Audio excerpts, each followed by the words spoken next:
자, 19년도 헌법 기출문제 해설 강의를 시작하도록 하겠습니다. 가장 문제되는 게 이제 올해 헌법의 난이도가 어느 정도인가 라는 게 학생들이 이제 많이 궁금해하는 것 중에 하나가 되겠습니다. 근데 제가 강의 경력이 10몇 년 정도 되는데 7급 시험에서 이렇게 어렵게 나온 적이 있었나 싶을 정도로 많이 어려웠습니다. 왜 어려울까? 라는 여러 가지 생각들이 있을 건데 많은 사람들은 앞만 봐도 이제 피셋으로 시험이 바뀌다 보니까 결국 피셋 과목에 들어가는 국어, 국사 이런 건 좀 더 쉬워지고 헌법, 행정법, 경제학, 행정학 이런 게 난이도가 어려워지는 거 아니냐. 게다가 17년 이후에 이제 사법시험이 없어졌죠. 없어지다 보니까 이 헌법은 계속 이렇게 난이도가 올라가고 있는 것 같습니다. 기존의 헌법이 어려웠을 때는 대부분 판례를 심화했어요. 즉 결론만 묻는 것이 아니라 판례의 위헌은 왜 위헌인지, 관련된 기본권은 무엇인지 뭐 이렇게 심화해서 내는 게 최근 3년간의 어떤 흐름이었다 이렇게 본다면 학생들이 그렇게 많이 준비를 하다 보니까 올해 국가직은 갑자기 또 법령을 심화해서 많이 내버렸습니다. 법령 출제 빈도가 아주 높고요. 문제는 출제 빈도가 높은 정도가 아니라 아주 구석탱이 있는 거 있죠. 보통 시험에도 또 책에도 안 나오는 그런 법령들을 출제를 많이 했다라는 거죠. 그래서 어느 책으로 공부하든 누구의 강의를 들었던 상당히 난이도가 있었을 것 같다 이렇게 생각이 듭니다. 뭐 선생님들 해설 특강을 들으시면 뭐 자기 강의를 들었다 또는 자기 책으로 공부한 사람이면 누구나 고득점을 맞을 수 있었을 것 같다라고 이렇게 얘기하시는 분도 있지만 글쎄요, 올해 시험은 제가 볼 때 쉽지 않았습니다. 제가 올해 서울시 시험 해설한 것도 있거든요. 그때 분명히 뭐라고 그랬냐면 쉬웠다라고 했는데 올해 시험은 제가 해설해 보니까 쉽지가 않았습니다. 학생들 수준에서 생각할 때 결코 쉬운 시험은 아니었던 것 같아요. 자, 어려운 문제, 어렵다라고 느꼈던 가장 큰 이유는 바로 법령 심하다 이렇게 보시면 되겠습니다. 자, 형태 판례가 11문제 정도 나왔고 법령이 20문제 중에 9문제 정도 나왔는데 사실 문제를 보면 법령이랑 판례랑 이렇게 섞여 있는 문제도 있거든요. 그러니까 거의 뭐 제가 볼 때는 1대1 정도의 비율로 나온 거 아니냐. 보통은 출제가 7대3 비율로 나오거든요. 그러니까 판례가 법령의 2배 정도 나오는데 그만큼 올해는 법령 출제가 많았다 이렇게 생각이 든다는 거죠. 전통적으로는 사실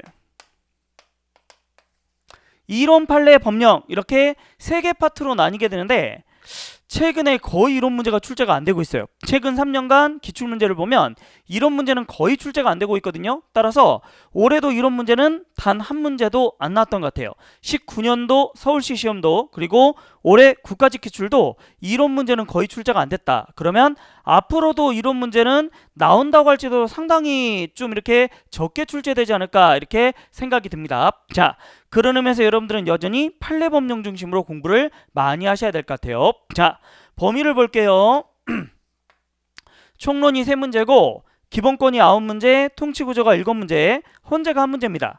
최근 기출을 보면 난이도를 높이기 위해서 헌재를 좀 많이 냈었는데 올해 국가직 같은 경우는 법령을 많이 내다 보니까 헌재가 좀 줄었습니다. 근데 기존에 출제했던 것과 범위는 큰 차이가 없어요. 기존의 대부분 70 내지 80%가 기본권과 통치구조에서 나왔거든요. 그래서 올해 국가직 시험도 80% 가까이가 기본권과 통치구조에서 나왔기 때문에 제가 볼 때 유형은 좀 큰 변화가 있지만 범위에서는 별로 차이가 없다 이렇게 보여집니다. 자, 그러면 이런 난이도와 형태를 바탕으로 앞으로 우리는 어떻게 공부해야 될 거냐? 기출 강의를 듣는 가장 큰 이유는 어떤 식으로 최근에 시험 문제에 나오고 있으니 우리가 어떻게 대비하자라는 건데 그 향후 대책은 제가 이거 다 끝나고 해설 강의 다 끝나고 마지막 부분에서 이제 공부를 우리가 어떻게 해야 될까 이런 건 마무리 짓도록 하겠습니다. 마무리 지으면서 얘기를 드리도록 하겠습니다. 그럼 1번을 한번 볼게요. 정당에 관해서 옳은 것 이렇게 묻고 있습니다. 1번 문제를 보면 여러분들 시험지들 다 있으시죠? 근데 기출문제 1번만 봐도 제가 볼 때 약간 다른 모습이 보이는 것 같아요. 다른 모습. 그러니까 옛날 같으면 다음은 정당에 관한 내용이다 이렇게 문제가 나오면 기본소에 있는 정당 파트에 있는 내용들만 쭉 이렇게 나오거든요. 근데 사실 지문 3번 같은 경우는 공무단인권 쪽에서 많이 다루는 그런 판례 지문이거든요. 정당에서 다루기도 하지만 공무단인권에서 다루기도 하는데 여러분들 문제 20번 있죠. 맨 끝에 선거관리와 관련돼서 이제 문제가 나오는데 그러니까 옛날에는 선관위가 나오면 선관위 문제만 냈거든요. 선관위에 관한 내용들만 쭉 내는데 올해는 뭐 국가재정법의 공직선거 보니까 뭔가 교과서에 있는 파트를 약간 벗어나는데 그게 성관이랑 관련되는 내용.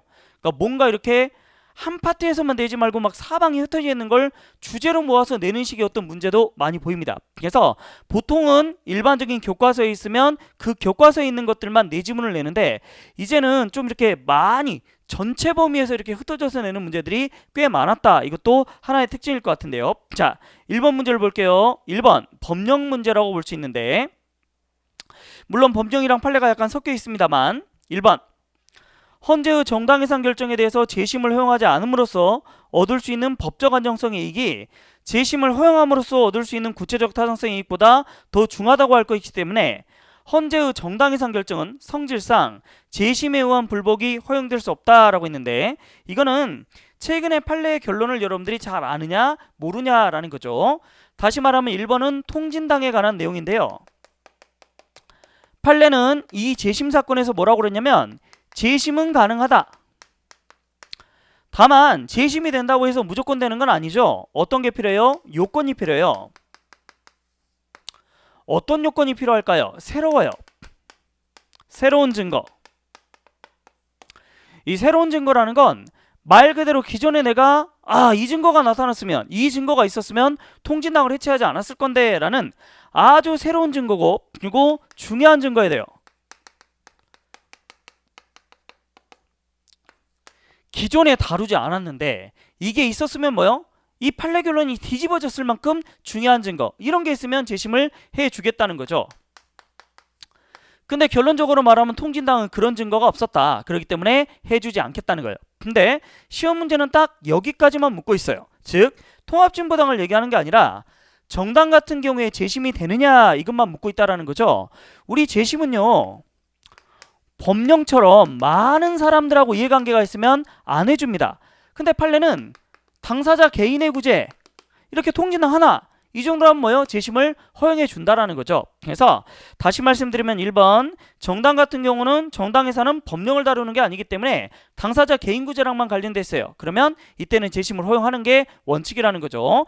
다만 할 때는 뭐다? 이런 요건들이 있어야만 해준다라는 그런 얘기입니다. 그래서 일단 허용한다라고 하기 때문에 불복이 된다라는 거기 때문에 1번은 X 이렇게 보셔야 되겠어요. 2번이 결국 정답이죠. 발기인인데요. 중앙당인 경우는 200명, 시도당인 경우는 100명의 발기인이 필요하다, 구성된다 이렇게 얘기했는데, 보통 정당의 설립에서 가장 많이 나오는 건 5 이상의 시도당과 1,000명 이상의 당원인데, 요 발기는 책에는 있지만 그렇게 중요한 지문은 아니었거든요. 그래서 저는 문제를 풀 때 1번부터 느낌이 좀 왔어요.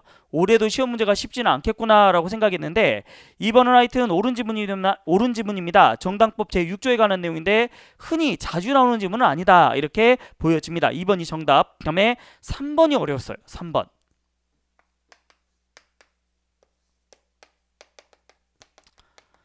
사실 저는 이 문제를 보면서, 제가 물론 모의고사 때도 설명을 드렸지만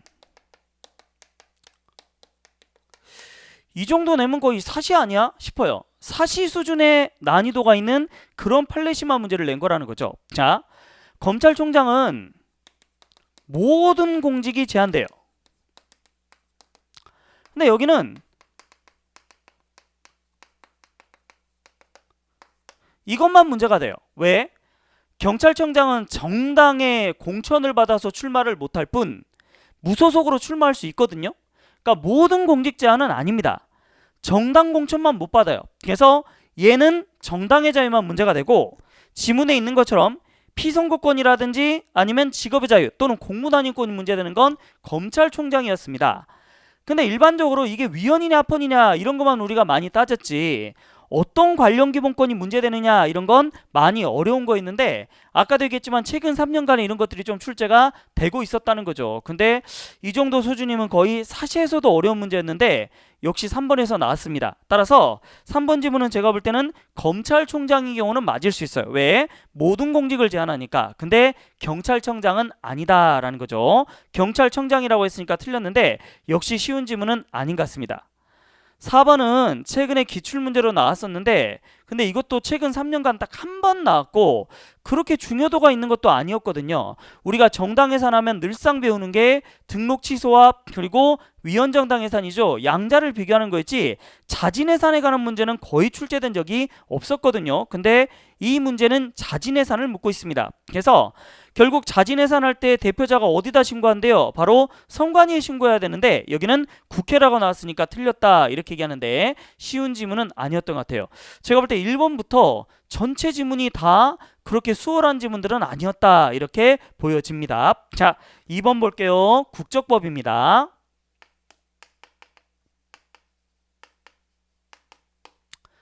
국적법은 전통적으로 출제가 잘 되는 시험 유형 중에 하나입니다.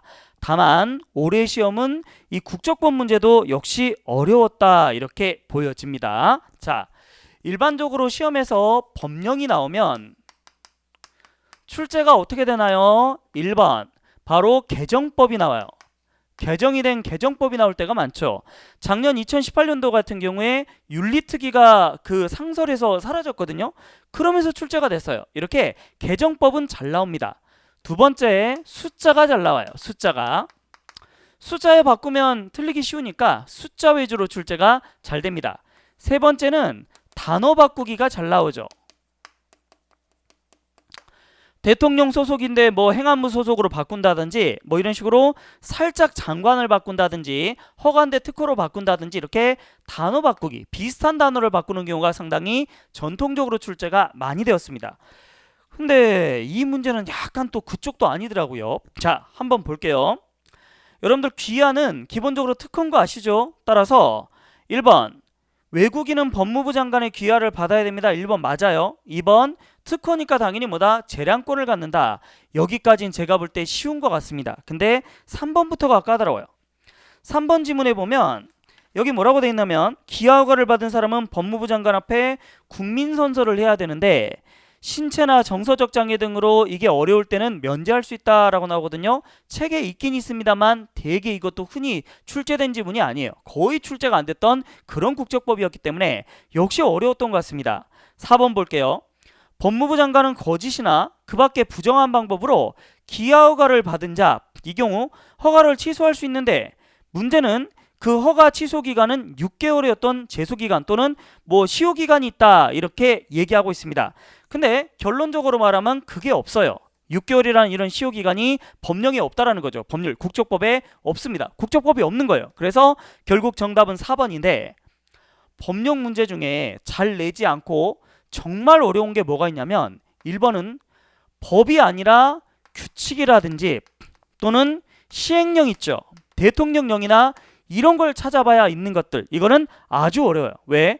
우리가 공부를 헌법만 하는 것도 아니고 모든 걸 다 하는데 6과목을 다 하는데 이런 규칙이랑 시행령을 어떻게 합니까? 법률도 알기가 어려운데 이런 것까지 들어가는 건 되게 난이도가 높고요. 그 다음에 두 번째는 아예 없어요. 법에 아예 그런 말이 없어. 여기를 그러니까 어찌 보면 두 개가 비슷하죠. 그러니까 법률에 없는 거야. 밑으로 봐야 있거나 아니면 없는 것들을 내고 있는데 4번이 딱 그런 거예요. 법에 없는 걸 묻고 있다는 거죠. 1년인데 6개월로 냈다든지 3개월인데 6개월로 냈으면 차라리 숫자 바꾸기니까 어떻게 보면 늘상 낼 수 있는 거다 이렇게 생각할 수 있는데 이거는 그냥 취소할 수 있다. 법에는 이렇게만 나와 있지 언제까지 몇 개월 이런 말이 없더라는 거죠. 그래서 제가 생각할 때 1, 2번은 쉽지만 3, 4번은 되게 어려웠을 것 같다 이렇게 생각이 됩니다. 다만 문제를 풀 때 보통 이렇게 오답이 나올 때는 1, 2번은 맞으니까 3번이랑 4번 중에 정답이 나와야 되는데 근데 일반적으로 3번 얘가 뭐 정서 능력이나 이런 게 없으니까 그러면 선서를 면제할 수도 있다. 이거는 늘상 어느 정도 맞을 것 같은데 4번은 내가 정확히 6개월인지 잘 모르겠어. 그럼 이건 숫자를 깠을 가능성이 되게 높아서 아마 그런 의미에서 학생들이 4번으로 갔을 가능성은 꽤 있어 보여요. 근데 하여튼 제가 볼 때 법에 없는 걸 냈기 때문에 상당히 난이도가 높다 이렇게 보여진다라는 거죠. 그 다음에 3번 볼게요.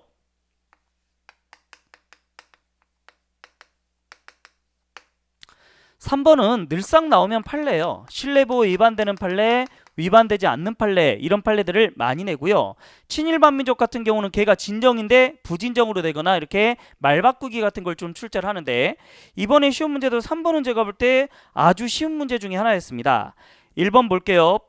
법률의 제정이나 개정할 때 국법 질서에 대한 당사자의 신뢰가 합리적이고도 정당하며 법률의 제정이나 개정으로 야기되는 당사자의 손해가 극심하여 새로운 입법으로 달성하고자 하는 공익적 목적이 그러한 당사자의 신뢰 파기를 정당할 수 없다면 그러한 새로운 입법은 허용될 수 없다. 이렇게 나왔습니다. 두 번째, 부진정서구입법은 특단의 사정이 없는 한 헌법적으로 허용되지 않는 것이 원칙이지만 예외적으로 아주 중대한 공익이거나 이러면 허용될 수 있다라고 하죠. 자, 저는 이게 난이도가 좀 쉽다고 생각했던 게 우리가 소구표는 진정과 부진정이 있죠.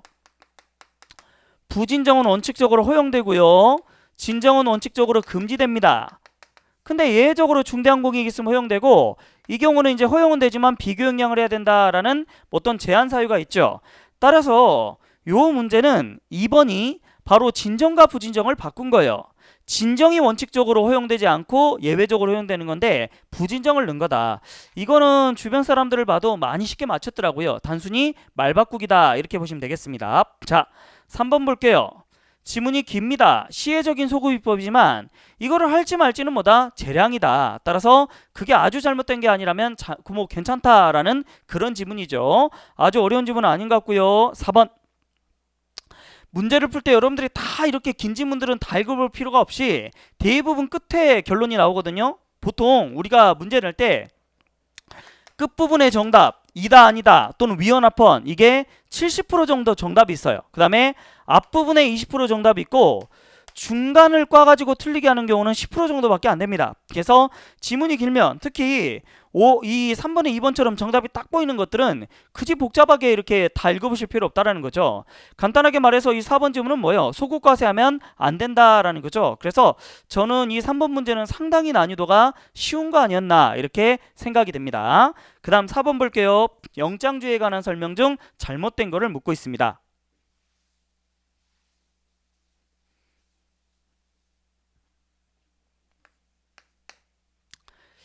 이 4번은 최근 상개년 기출을 보면 가장 최근의 기출의 흐름과 좀 잘 맞는 유형 아니냐. 즉 판례 좀 어려운 판례 있죠. 이거를 심화해서 내고 있습니다. 심화해서 내고 있어요. 특히나 뭐는 위반이고 뭐는 위반 아니다 라는 그런 것까지 내고 있으니까 요즘 유형하고 가장 잘 맞는 문제 중에 하나다 이렇게 보시면 될 것 같습니다. 자, 1번 문제를 한번 볼게요. 헌법 12조 3항에도 영장주의가 있고 16조에도 영장주의라는 게 있는데 16조에 보니까 주거에 대한 압수수색을 할 때는 검사의 신청에 의해서 법관이 발부한 영장을 제시해야 된다라고 규정하고 있을 뿐 영장주의에 대한 예외를 명문화하고 있지 않다. 따라서 영장주의가 반드시 관철해야 됨을 의미한다라고 있는데 이 판례는 여러분들 최신 판례고요. 아주 중요한 판례고 다른 데도 기출이 나왔기 때문에 제가 볼 때 이 문제 정도는 여러분들이 맞추셔야 돼요. 이 판례는 너무 중요한 판례였거든요. 당연히 영장주의는 예외가 있죠. 우리 신체자에서는 뭐가 있죠? 현행범 그리고 긴급체포가 있고 이 주거 여기도 예외가 있어요. 자, 영장주의가 원칙이죠. 근데 주거에 대한 영장이 없이 사람에 대한 영장만 있었다. 이걸로 곧바로 주거에 들어가면 되느냐? 아니라는 거죠. 요건이 필요하대요. 뭐가 필요하죠? 필요성이 있어야 되고요. 그 다음 긴급성이 있어야 된다. 이런 두 가지가 있어야만 뭐다? 영장주의 예를 인정할 수 있다라는 거예요. 따라서 이것만 있다 보니까 이게 없었네. 그래서 뭐다? 이건 영장주의 위반에 대해서 위헌이다라고 했던 그런 판례로 최신 판례로서 아주 중요한 판례예요. 따라서 영장주의 예외 인정됩니다. 따라서 1번은 틀렸다. 3번도 한번 봐볼게요. 자, 그럼 3번 이때 필요한 때로만 돼 있고 뭐가 없다? 긴급성이 없으면 위헌이냐? 그건 맞습니다. 그래서 1번이 정답, 3번은 옳은 지문 이렇게 보셔야 되겠습니다. 2번도 되게 중요한 지문이죠. 전기통신사업자에게 수사기관이 통신사실 확인 자료를 제공 요청합니다. 근데 법원의 허가를 받도록 하고 있거든요. 법원의 허가를 받으면 영장주의 위배되지 않죠. 그리고 4번 법원이 피고인의 구속 또는 유지 여부의 필요성에 관해서 검사가 아닌 즉 다른 기관이 대부분 검사인데 검사가 아닌 법원이 최고 권한을 가져야 돼요. 그래서 만약에 다른 기관, 대표적으로 검사가 되겠죠. 이 사람에 의해서 좌우돼 버리면 이는 영장주의 위반이다. 이렇게 얘기하고 있습니다. 그래서 뭐 이 4번 같은 경우는 제가 볼 때 최근 상견례에서 가장 많이 나오고 있는 유형 중에 하나다. 이렇게 보시면 되겠어요. 이거는 꼭 여러분들 맞추셔야 되고요. 되게 중요한 문제입니다. 서울시도 이런 식으로 출제할 가능성이 되게 높다. 이렇게 보여집니다. 다음에 5번 볼게요. 청원권이죠.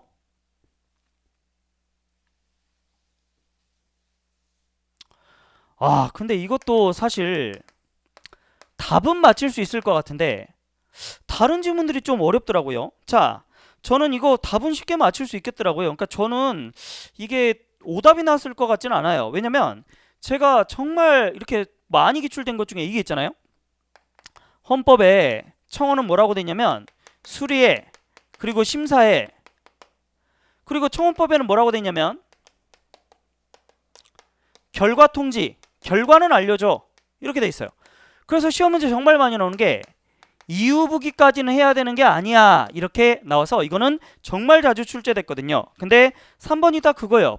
국민이면 널리 제기할 수 있는 민중적 청원 제도는 재판 청권이나 준사법적 구제 청구와 성질을 달리하기 때문에 심판서나 재결서에 준하여 이유 명시를 요구할 수는 없다. 이유부기까지는 꼭 이렇게 원하지 않는다는 거죠. 해줘야 될 의무가 없다라는 거예요. 그래서 정답은 3번이죠. 자, 그래서 맞출 수는 있었을 것 같아요. 근데 제가 볼 때 1번하고 2번이 상당히 이렇게 어려운 집은 아니었냐. 지방자치법에다가 국회법이다 보니까, 그리고 자주 쓰는 문구가 아니다 보니까 되게 어려웠을 것 같아요. 1, 2번은. 근데 하여튼 답을 맞추는 게 사지선다는 답만 맞추면 되니까 아마 제가 볼 때는 이 5번은 좀 정답률이 좀 있지 않을까 싶습니다. 1번. 청원을 지방자치 지방의회 했는데 근데 본회의에 붙일 필요가 없으면 위원회가 알리는 게 아니라 의장이 알린다. 이거는 뭐 어떻게 설명하기도 힘들어요. 법에 그대로 나와 있으니. 그 다음 두 번째, 청원법. 자, 국회법에 따르면 청원하면 소관위원회의 심사를 거칠 필요가 없다고 돼 있는데 거치게 돼 있거든요. 그러니까 이것도 틀린 거예요. 사실 뭐 이런 것들은 자주 나오는 그런 그 법령들이 아니기 때문에 약간 법을 보고 이런 문제는 자꾸 문제를 많이 풀어보는 수밖에 없지 않나 싶습니다. 다음에 4번을 보시면 4번은 제가 볼 때 1, 2번과 달리 좀 쉽게 맞췄을 것 같더라고요. 모해하면 안 돼. 반복 이중 청원하면 안 돼. 개인 사생활은 안 되는데 국가기관에 대한 청원을 하지 말라는 게 말이 됩니까? 이거는 당연히 청원의 대상이기 때문에 열거가 되면 뭔가 하나 틀린 게 있다고 그랬죠. 그래서 이거는 딱 틀린 게 지금 들어가 있습니다. 그래서 국가기관에 관한 청원은 당연히 청원 금지 사안이 아니라 또 불수리 사안이 아니라 청원의 대상 중에 하나니까 오답이다. 이렇게 봐야 될 것 같아요. 자, 나머지 지문들이 좀 어려웠지만 답 지문이 쉬웠기 때문에 이거는 그래도 맞출만 하지 않았을까 이렇게 생각이 됩니다. 6번 자기결정권.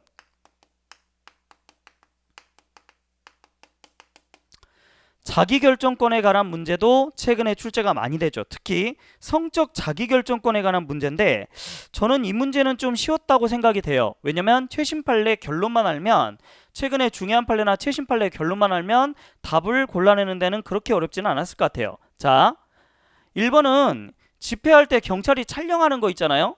이게 나중에 이제 폭력이나 이런 게 생길까봐 촬영하는 거기 때문에, 또 공개된 곳에서 하는 거기 때문에 이거 합헌이다라는 그런 판례 했어요. 그러니까 제한할 수 있다 이렇게 쓰겠죠. 1번 맞아요. 2번 판례도 약간 최신 판례입니다.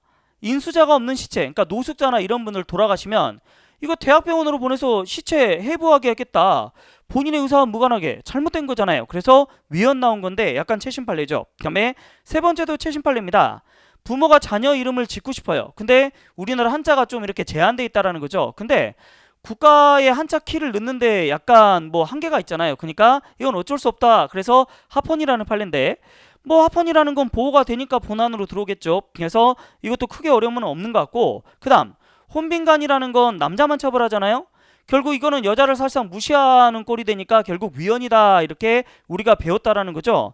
제한도 안 하면 위헌이 나올 리가 있나요? 당연히 제한을 하니까 본안 들어가서 위헌이 되겠죠. 그래서 정답이 4번인데 판례 결론만 좀 잘 알아도 문제를 풀 수 있지 않을까 이렇게 생각이 됩니다. 그래서 그렇게 어려운 질문은 아니었던 것 같아요. 이거는 좀 이렇게 판례 결론으로 쉽게 풀 수 있었을 것 같고, 그 다음 것도 제가 볼 때는 그렇게 어렵지는 않았던 것 같습니다. 아무리 봐도 이제 판례 위주로 된 것들은 좀 쉽게 풀 수 있었는데요. 자, 1번하고 2번은 같은 판례예요. 1번, 2번 둘 다 뭘 얘기를 하냐면 헌법 19조가 보호하는 양심은 지극히 주관적인 것이다 라는 거죠. 왜? 객관적인 거면 그걸 처벌할 리가 없잖아요. 내가 동성연애를 합니다. 아니 남들도 다 동성연애 하네. 이성연애 하는 거 오히려 특이해. 그럼 동성애를 처벌할 리가 있나요? 처벌 안 하겠죠. 이성애라는 사람이 많기 때문에 동성애라는 사람을 처벌하는 거잖아요. 근데 내가 남한테 피해도 안 주는데 왜 나를 처벌하는데, 왜 나한테 간섭을 하는데, 이렇게 말할 수 있기 때문에 기본적으로 우리가 19조의 양심은 주관적이다. 남들과 다르니까 이걸 좀 보호해달라 이렇게 얘기하는 거죠. 자, 그러다 보니 1번 지극히 주관적이다 맞아요. 2번 따라서 우리가 양심을 어떤 보호한다 또는 판단하는 기준은 셋째 줄처럼 사회규범이나 도덕률, 이거는 남들하고 맞춰보라는 거잖아요. 그래서 이거는 서로 모순됩니다. 자, 뭔 말이냐? 양심은 지극히 주관적이죠. 따라서 다른 사람들이 어떻게 생각하냐, 이 기준으로 뭐다? 이 사람을 판단하면 안 된다라는 거죠. 즉 남들이 생각하는 거와 반대로 가면 무조건 처벌해라. 이거는 양심을 보호하는 게 아니잖아요. 남들과 달라도 보호 가치가 있는지 없는지를 따져봐야 되겠죠. 따라서 판단 기준이 뭐다? 바로 사회의 규범이라든지 도덕률 이런 걸로 판단하면 안 된다는 거죠. 그래서 1, 2번은 같은 판례에서 양심은 지극히 주관적이니까 남들의 기준으로 판단하지 말라라는 그 판례였습니다. 그래서 1, 2번은 세트 판례다. 정답은 2번이죠. 3번 보안관찰이라는 건 재범의 위험성이 있는 사람에 대해서 뭐다? 부과하는 것, 양심을 침해하는 건 아니다 이렇게 얘기하고 있고, 그 다음에 4번은 정말 많이 나왔던 그런 판례입니다. 대외적으로 자신의 어떤 의견을 해명하거나 표현하는 것, 이것은 사생활이나 양심에서 보호하는 건 아니다라고 해서 많이 나왔던 그런 지문이죠. 자, 그 다음 문제는 거주 이전이 되겠습니다.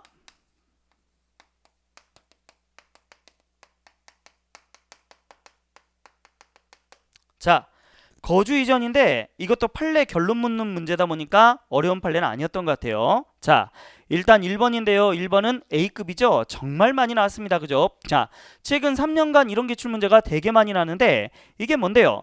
서울광장으로 가는데 버스로 둘러싸고 있습니다. 그럼 이런 경우에 뭐는 침해? 일반적 행동자유권은 침해여도 거주 이전을 제한하는 건 아니다. 이거는 많이 나왔던 판례라는 거죠. 자, 두 번째, 우리 거주 이전에 국외 이주 또는 해외여행 이런 것도 다 들어갈 수 있습니다. 그 다음 3번 볼게요. 3번은 뭔데요? 이 법인이라는 게 사람을 많이 데려오잖아요. 근데 대도시로 들어오게 되면 뭐요? 사람들 유입이 많이 되니까 중과세를 부과하는 건 합헌이다라는 어렵지 않은 판례고요. 근데 이게 거주 이전을 제한하는 게 아니다 그랬으니까 틀린 게 되겠죠. 그 다음 4번 헌법 14조가 보장하는 거주 이전에는 국적을 이탈하거나 변경하는 것도 포함되죠. 물론 여기에 외국인이라는 단어가 들어가면 X가 되겠지만 외국인이라는 단어가 들어가지 않으면 우리나라 국민을 보통 얘기하니까 당연히 국적 변경이라든지 이탈의 자유가 들어간다는 거죠. 그래서 정답은 4번이다 이렇게 보셔야 되겠습니다. 그 다음 국민투표네요.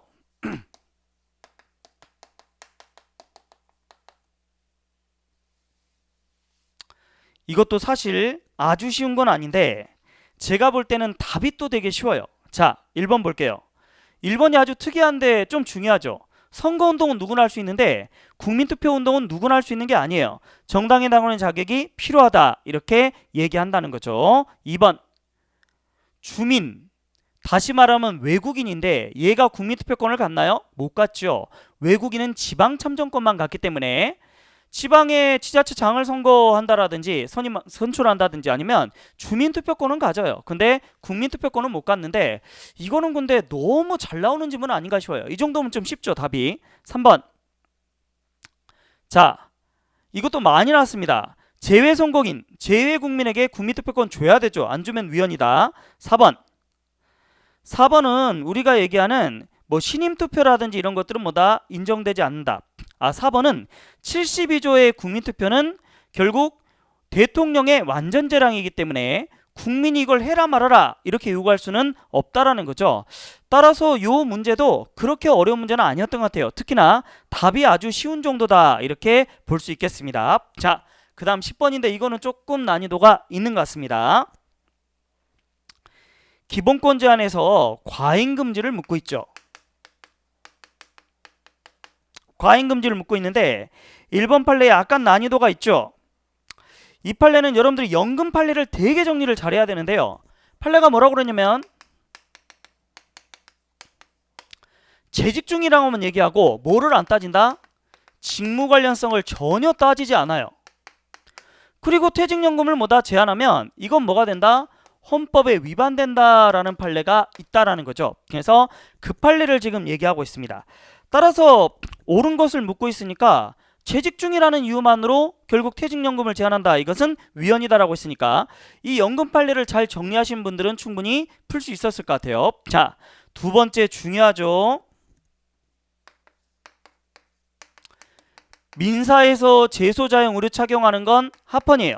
비교해야 되죠. 뭐 형사에서 재소자형 의무 착용하는 건 위헌입니다. 그래서 요것도 비교 정리를 하셔야 되고요. 그다음에 세 번째, 직업 수행의 자유는 과잉금지 원칙이 적용되는 것이 아니라 자의금지 원칙이 적용된다라고 했는데 사실 우리가 자의금지를 쓸지 비례 원칙을 쓸지 이건 어디에서 따집니까? 평등권에서 따지는 거죠. 그러니까 당연히 직업 수행의 자유도 과잉금지는 적용됩니다. 이렇게 얘기하는 거예요. 그다음에 4번은 요즘에 이런 판례도 되게 잘 나오는데 마약류예요. 근데 제한을 두고 있는데 뭐 20년.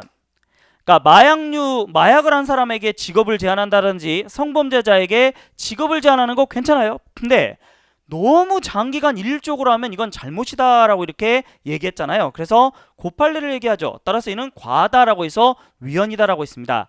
따라서 이거 판례 결론 위주로 잘 체크하시면 되는 거니까 이 문제도 아주 난이도가 높지는 않았던 것 같습니다. 정답은 1번이죠. 그 다음 참정권입니다.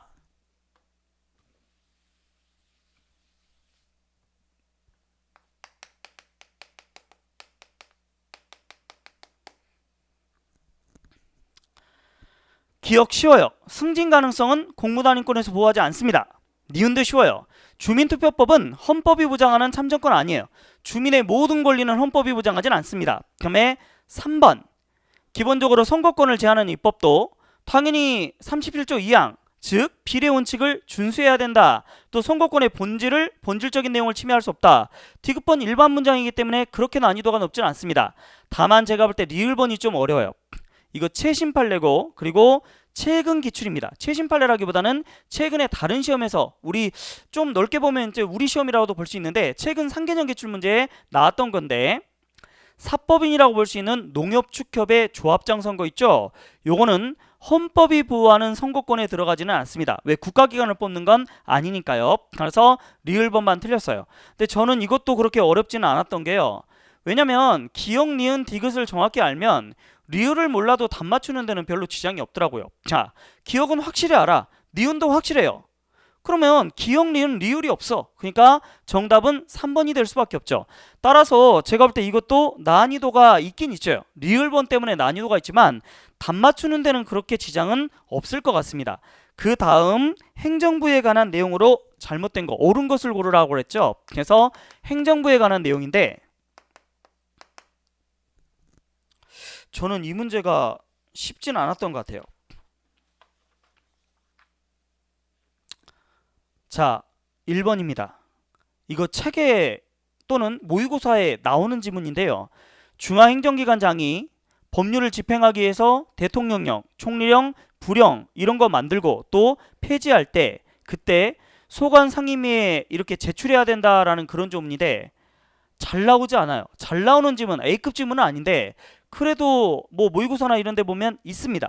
자, 답은 그렇게 어느 정도 맞출 수 있을 것 같은데 이게 쉬운 질문은 아니거든요. 근데 답 아닌 것들이 너무 어렵더라고요. 2번.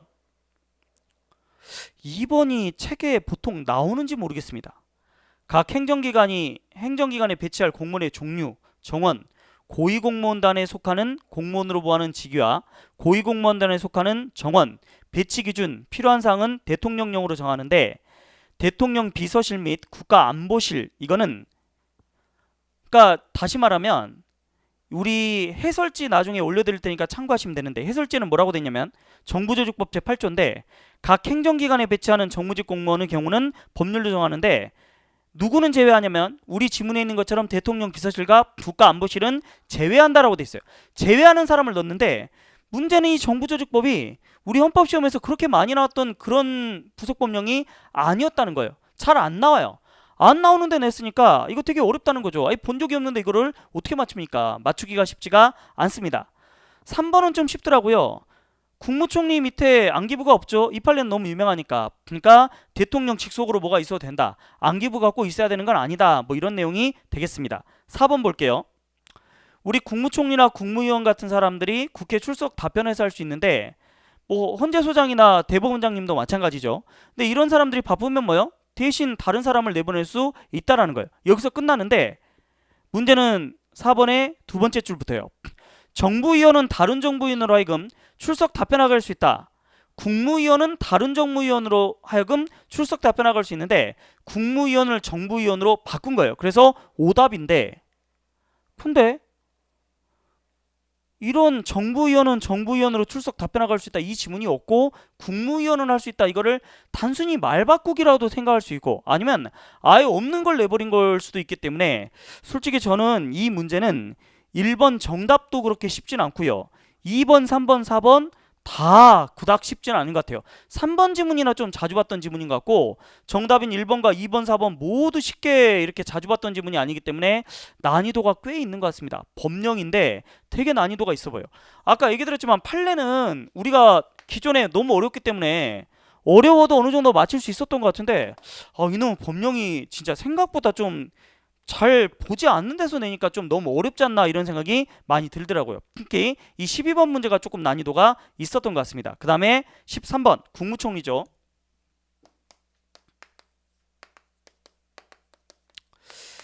이거는 그래도 제가 볼 때 좀 할만했던 것 같아요. 옳지 않은 것 같았는데 저는 왜 이게 할만했냐면 3번이 정답인데 3번이 좀 쉽더라고요. 해인건이라고 그랬죠. 우리 누구 뽑고요, 누구 자르고요 이런 인사와 관련된 것들은 전부 무기명이에요. 자, 무기명인 게 두 개 있거든요.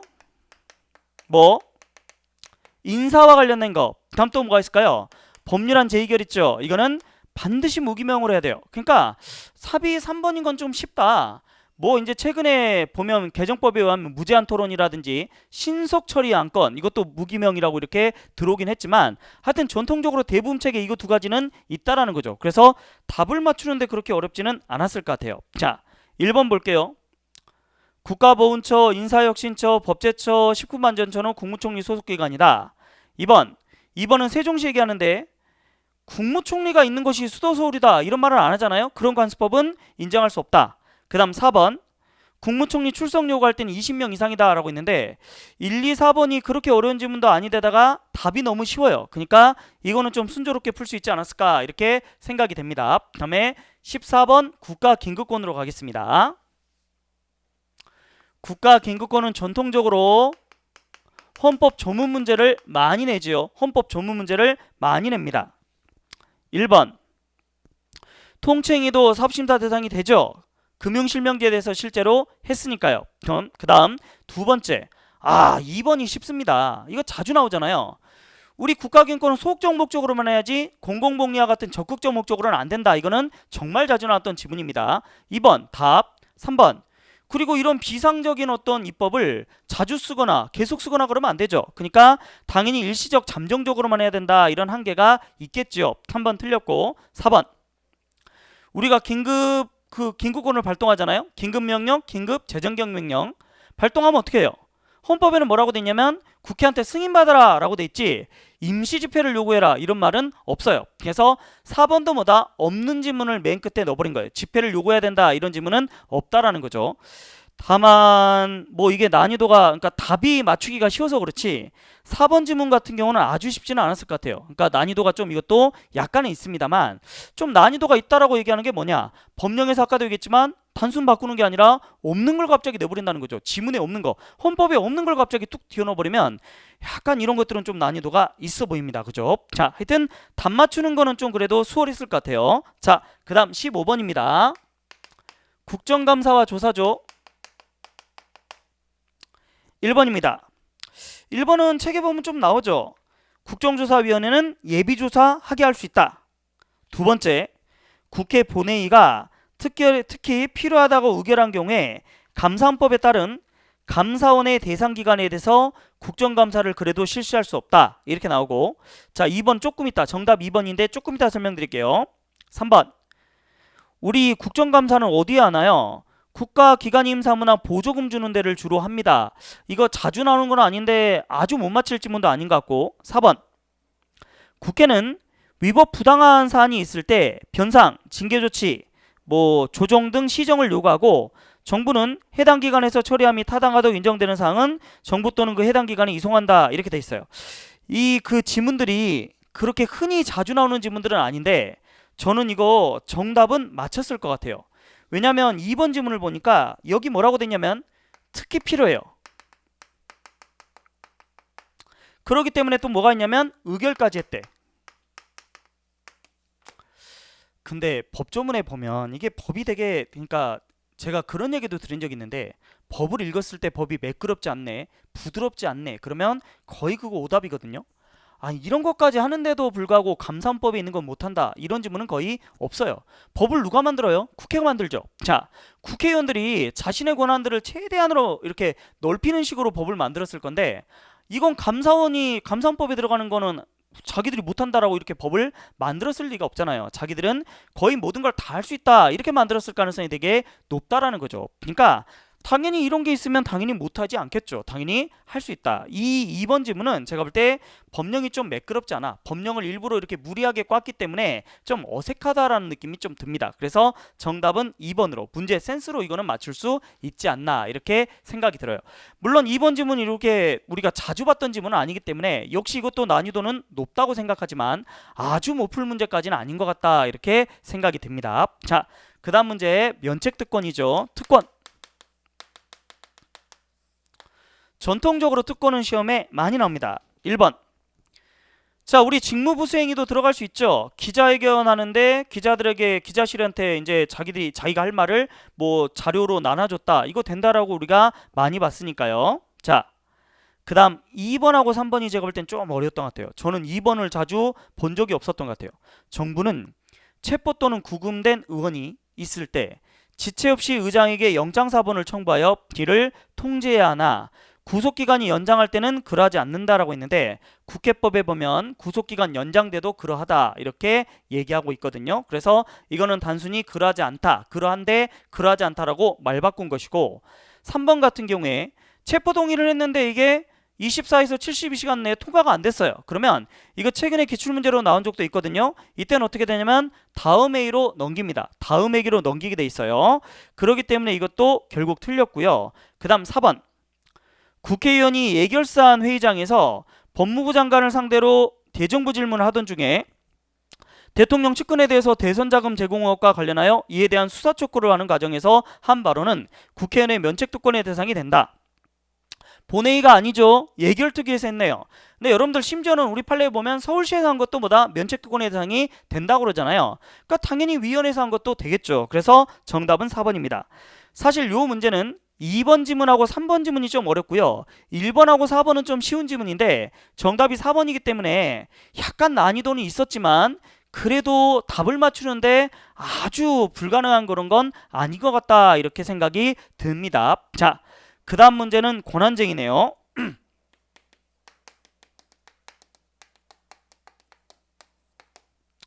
저는 이 문제가 좀 많이 어려웠던 것 같아요. 1번 볼게요. 1번은 좀 쉬워. 내부 분쟁은 권한쟁이 해결하지 않습니다. 우리 최근에 기출문제도 교육감이랑 서울시랑 싸운데 안 돼요. 이런 판례가 있었고 기출도 있었죠. 그래서 내부 분쟁은 안 돼. 2번은 자주 봤던 건 아닌데 요즘에 이런 거 많아요. 중앙기관이 의결을 했니 아니면 뭐를 했니 이랬을 때 이게 권한쟁의가 안 된다고 그러거든요. 성남시하고 서울시하고. 왜?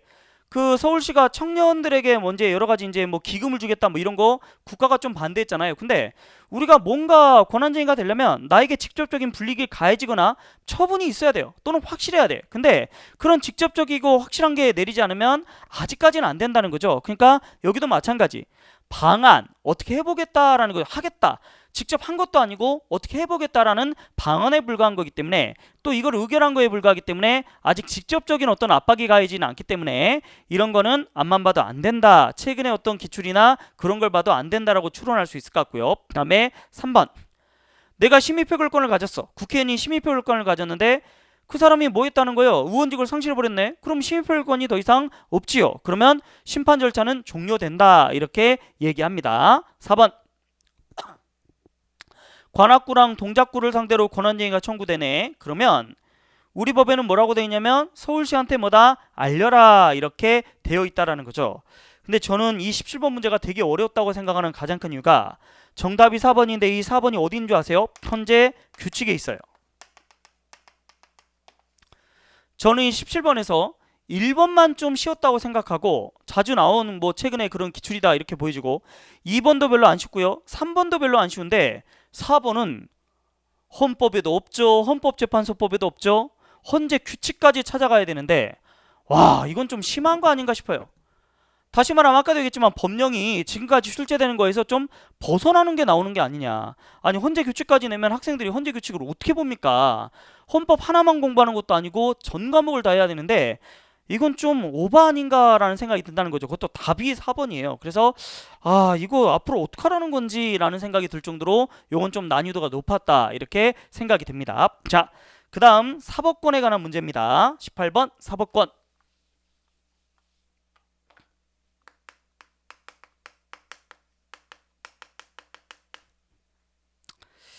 자, 이거는 난이도가 한 중간 정도 될 것 같은데 1번 볼게요. 대법원장은 전원합의체라고 그러면 틀리죠. 대법관회의는 가부동소 결정권 같습니다. 2번도 솔직히 좀 심했다라는 생각이 드는 게 군법무관회의 책에 있나요? 군법무관회의 이거 찾아보려면 군사법원법 봐야 되는데 사시책에서도 안 다루는 군법무관회의가 나왔습니다. 이것도 좀 난이도가 너무 심하다. 자, 근데 우리가 대법관회의 할 때 3분의 2가 출석하고 과반수가 이제 찬성하는 걸로 의결하잖아요. 이것도 같은 건데 쉽게 알아서 맞추기는 좀 어려웠을 것 같다 생각이 들고 3번은 우리 기출에도 있고 판례에도 있어요. 행정심판은 사법 절차를 꼭 준용해야 되는가 라는 건데 판례가 뭐라고 그러냐면 필수일 때는 준용해야 돼요. 근데 의무일 때는 준용 안 해도 되거든요. 근데 행정심판은 원칙이 뭐예요? 얘예요.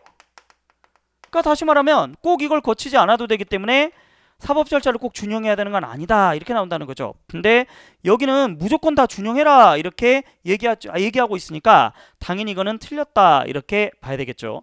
4번은 여러분들 맞춰야 됩니다. 임기 6년, 판사 임기는 10년, 그리고 정년 70세, 60세 이거는 다 외우고 있어야 되죠. 자, 볼 때 1번 그리고 4번은 쉽고요. 3번 약간 난이도가 있고 2번은 정말 맞추기 힘들다. 근데 제가 볼 때 1, 3, 4를 알아도 풀 수 있기 때문에 어느 정도는 풀 수도 있겠지만 군사법원 것까지 내는 거는 조금 오버 아닌가 이런 생각도 좀 들었습니다. 자, 그 다음 19번 문제를 볼게요. 헌재의 판례 변경입니다.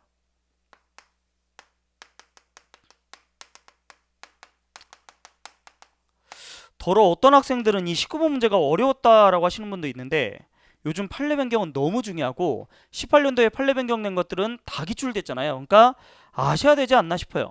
1번 여러분들 이거 구분하셔야죠. 소주는 자도 소주는 위헌, 자도 탁주는 합헌이죠. 이 정도는 아셔야죠. 이거는 워낙 중요한 판례니까. 그 다음 2번 볼게요. 이것도 중요하죠. 국가인권위원회의 결정이 옛날에는 받아줬잖아요. 보충성의 예외다라고 했는데 지금은 안 받아줬죠. 그래서 충족한다 X입니다. 3번도 진짜 중요하죠. 자, 상하 50% 1대 3에서 상하 33 1대 2로 바뀐 건 뭐예요? 국회의원. 지방원은요 1대 4에서 1대 3으로 바뀌었죠. 그러니까 3번도 틀렸습니다. 4번도 여러분들 판례 변경된 거니까 당연히 아셔야 돼요. 자, 해고 예고라는데 옛날 6개월 미만인 사람은 안 해도 합헌 위헌으로 바뀌었죠. 지금 그래서 나누셔야 돼. 어떻게? 6개월은 합헌이고요. 6개월은 위헌이고요. 최근 판례를 보면 3개월인 경우는 예고 안 해도 뭐다? 합헌이라는 판례가 나왔잖아요. 그래서 그 19번 정도는 제가 볼 때는 아셔야 되지 않을까 싶습니다. 이 정도면 워낙 중요한 판례 변경들이니까 여러분들이 푸셔야 될 것 같아요. 저는 마지막 문제도 되게 어렵더라고요. 성관이.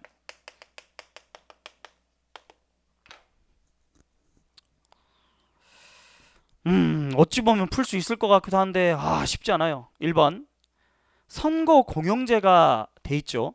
그러니 그 원칙적으로 부담은 국가가 해야 돼요. 따라서 정당이나 후보자한테는 부담 안 시키는 게 원칙이죠. 그래서 1번 틀렸고 2번 저는 2번은 센스로 맞췄을 것 같아요. 왜? 모든 수탁관리 비용은 다 정당이 부담해라 라고 했는데 객관식에서 예외 없이 모든 이러면 거의 틀립니다.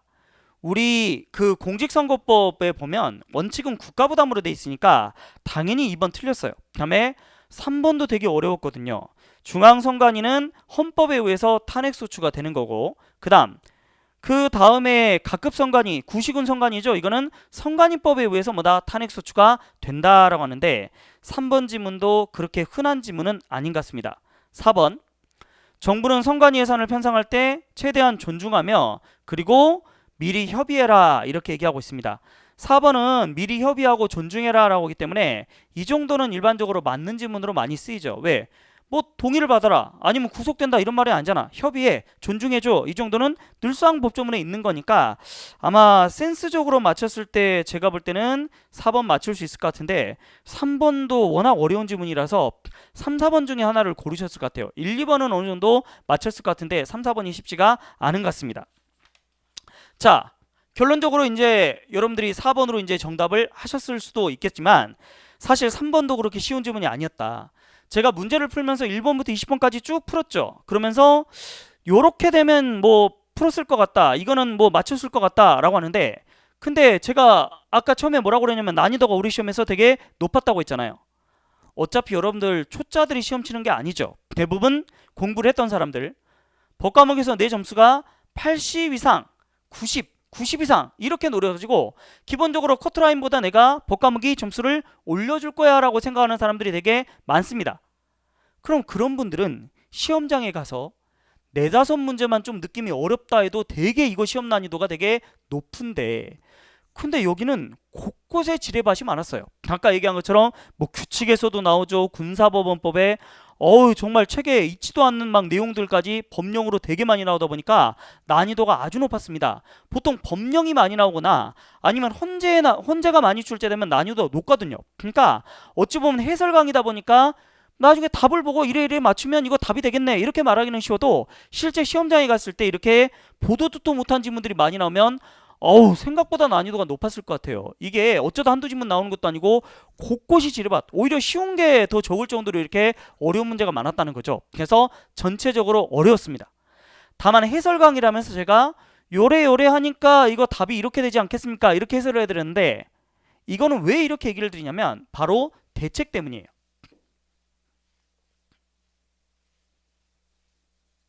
뭔 말이냐?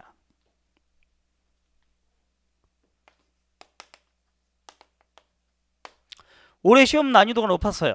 형태를 보니까 법령 문제가 아주 출제가 많이 되었습니다. 그럼 우리 뭘 준비해야 돼요? 서울시를 준비해야 된다. 앞으로 어떻게 할까요? 또 서울시가 아니라 내년 시험을 준비하는 사람들은 어떻게 해야 될까요? 일단 서울시는 죽어라고 문제 풀어야 돼요. 왜?